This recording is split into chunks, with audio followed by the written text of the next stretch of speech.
Qocalar evində bir məzlum baxışlı ata gördümü.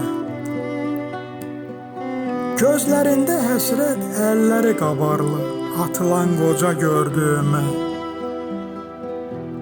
Dəhşətə bax, görüm lənətə gəlsin Allah bu cahanı. Xudaya övlad da atarmı doğma atanı?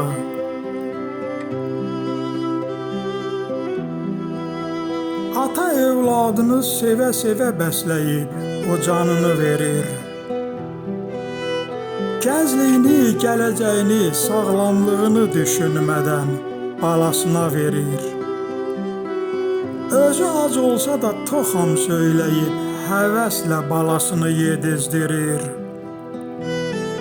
Xudaya övlad da atarmı doğma atanı?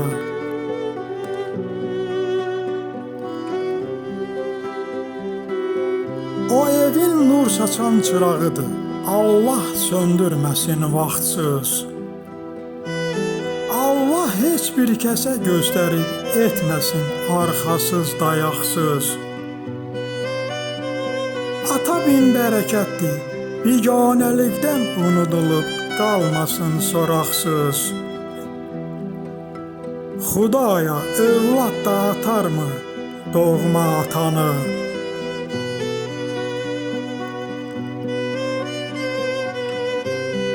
Ata müqəddəsdir, ana əzizdir, bilməyənlər də bilsin, atmaq olmaz. Ata ananı atan övlad çalışsa da məqsədinə çatmaz. Ata anaya arxalanan övlad büdrəsə də heç vaxtı yıxılmaz. Xudaya övlad da atarmı doğma atanı?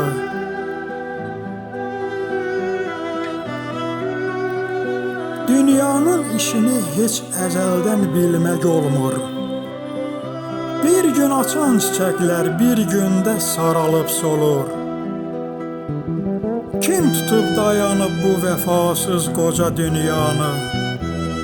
Xudaya övlad da atarmı doğma atanı?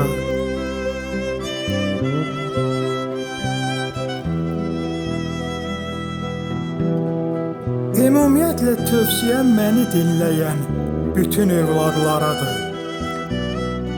Hər kəsi, hər şeyi yaradan bir Allah yaratdı. Göydə müqəddəs odur, yerdə müqəddəs ata-anadır. Xudaya övlad da atarmı doğma atanı?